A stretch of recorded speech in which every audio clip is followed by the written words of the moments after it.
Dever e fidelidade. O cumprimento do dever foi sempre considerado como virtude máxima de um ser humano. Ocupava em todos os povos um nível mais alto do que tudo mais alto ainda do que a própria vida. Foi de tal modo apreciado que até conservou o primeiro lugar também entre os seres humanos de raciocínio, aos quais, por fim, nada era mais sagrado do que o próprio raciocínio, a quem se submetiam como escravos. A consciência do indispensável cumprimento do dever permaneceu, e nem o domínio do raciocínio pôde intervir nisso. As trevas, porém, descobriram um ponto de ataque e roeram a raiz. Também nisto, como em tudo, alteraram o conceito. Ficou a ideia do cumprimento do dever, mas os deveres em si foram estabelecidos pelo raciocínio, tornando-se assim presos à terra, fragmentários e imperfeitos. É, portanto, natural que, muitas vezes, uma pessoa intuitiva não possa reconhecer como certos determinados deveres a ela atribuídos. Chega a um dilema consigo mesma.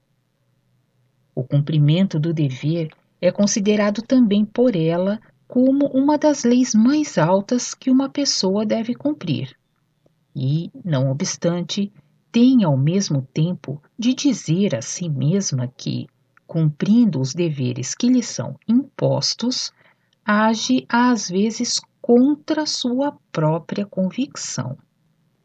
A consequência disso é que, não só no íntimo da pessoa que assim se aflige, mas também no mundo da matéria fina, surgem, devido a essa circunstância, formas que causam descontentamento e discórdias também em outros. E devido a isso, transmite-se em círculos muito amplos uma mania de crítica e descontentamento, cuja causa propriamente dita ninguém é capaz de encontrar. Não é reconhecível porque o efeito vem da matéria fina, por intermédio das formas vivas que uma pessoa intuitiva cria na discordância entre o seu anseio para o cumprimento do dever e o anseio diferente de sua intuição. Aqui, pois, tem de ocorrer uma modificação a fim de acabar com esse mal. Dever e convicção íntima devem sempre estar de acordo um com o outro. É errado um ser humano empenhar a vida no cumprimento de um dever que ele, intimamente, não pode reconhecer como certo. Somente na concordância entre a convicção e o dever, cada sacrifício ganha realmente valor. Mas se a criatura humana empenha a sua vida no cumprimento de um dever sem convicção, rebaixa-se então a um soldado venal, que luta a serviço de outrem por causa de dinheiro, semelhante aos mercenários. Dessa forma, tal maneira de lutar se torna assassínio. Se alguém, porém, empenha sua vida por convicção, então possui mesmo amor à causa, pela qual resolveu lutar voluntariamente. E somente isso tem para ele alto valor. Tem de fazê-lo por amor à causa. Dessa forma, também o dever que ele assim cumpre se tornará vivo e erguido tão alto a ponto de colocar o seu cumprimento acima de tudo. Separa-se assim automaticamente o morto e rígido cumprimento do dever do vivo. E só o que é vivo tem valor e efeito espiritual.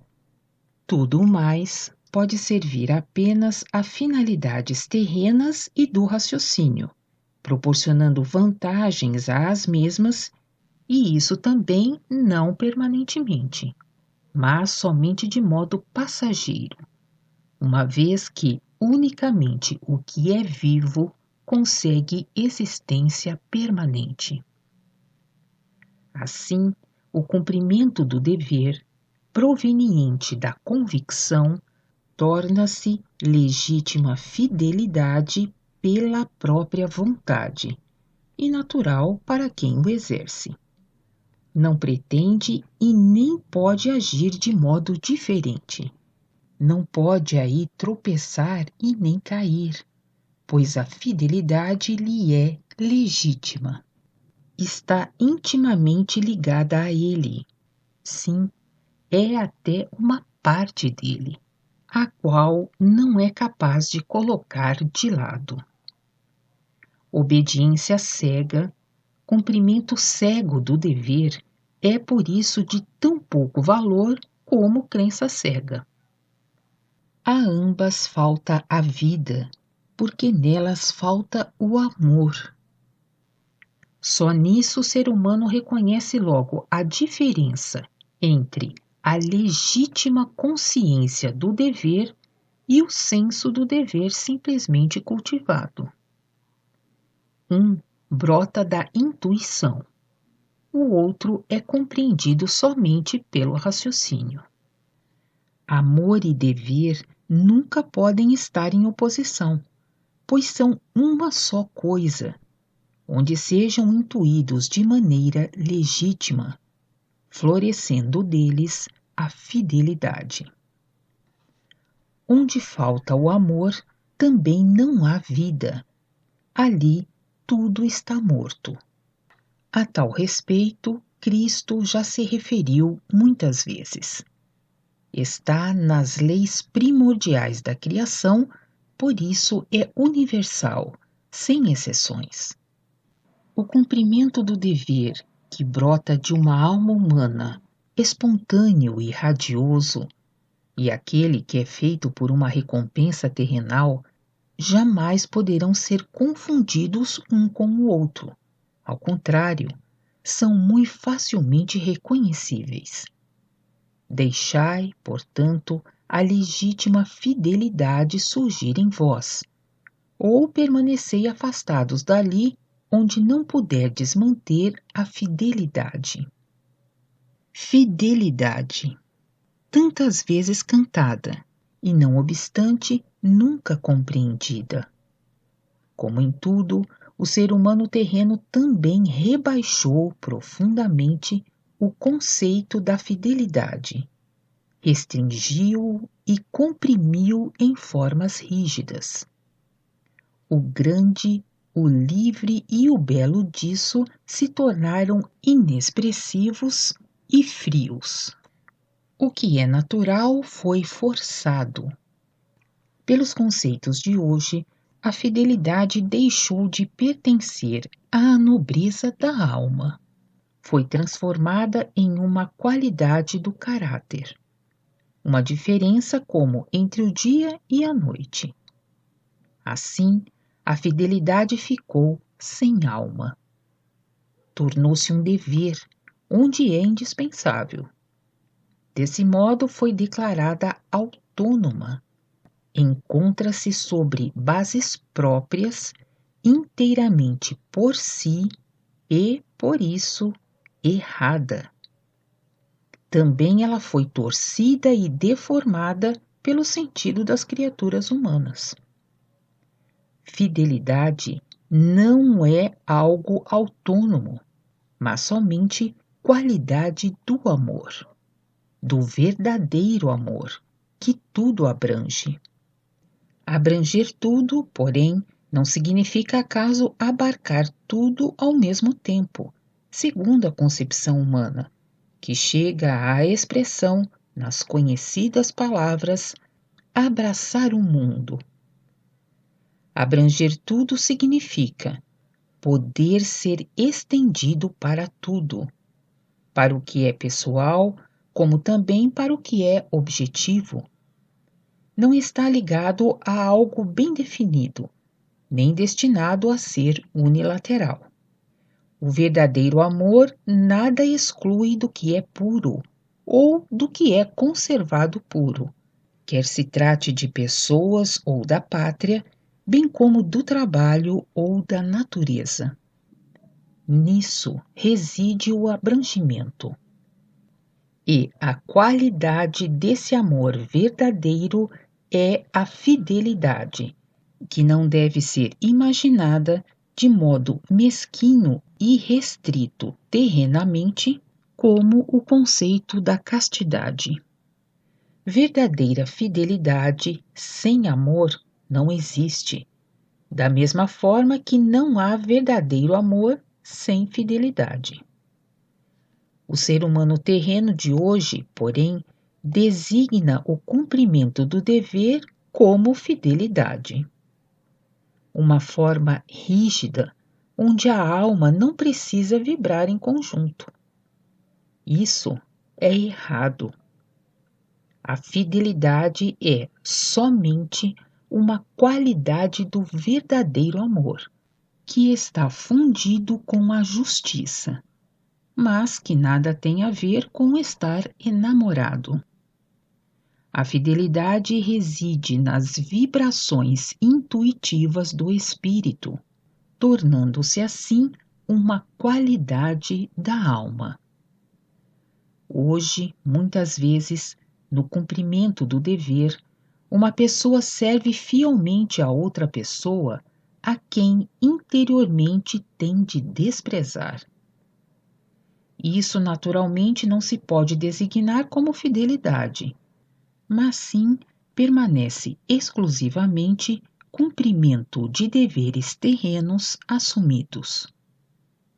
É uma questão puramente externa, que pode trazer à pessoa, reciprocamente, também somente proveitos exteriores, quer seja prestígio ou vantagens terrenas. Verdadeira fidelidade não se pode estabelecer em tais casos, uma vez que ela exige oferecimento voluntário juntamente com o amor, do qual não pode ser separada. Por essa razão, a fidelidade nem pode atuar isoladamente. Mas se os seres humanos vivessem de acordo com o verdadeiro amor, conforme é desejado por Deus, então essa circunstância unicamente daria a alavanca para modificar muito entre as criaturas humanas. Sim, tudo. Então, nenhuma pessoa interiormente desprezível conseguiria persistir mais, ainda menos ter sucessos aqui na Terra. Dar-se-ia imediatamente uma grande purificação. Pessoas interiormente desprezíveis não usufruiriam honras terrenas, nem ocupariam cargos, pois saber do raciocínio unicamente não deve dar direito a exercer um cargo. Dessa forma, o cumprimento do dever tornar-se-ia sempre absoluta alegria e cada trabalho um prazer, porque todos os pensamentos e todos os atos estariam completamente perpassados pelo verdadeiro amor desejado por Deus, conduzindo consigo também a fidelidade, ao lado de um inabalável sentimento intuitivo de justiça. Aquela fidelidade que por si própria permanece imutável, como algo natural, não considerada como mérito que deva ser recompensado.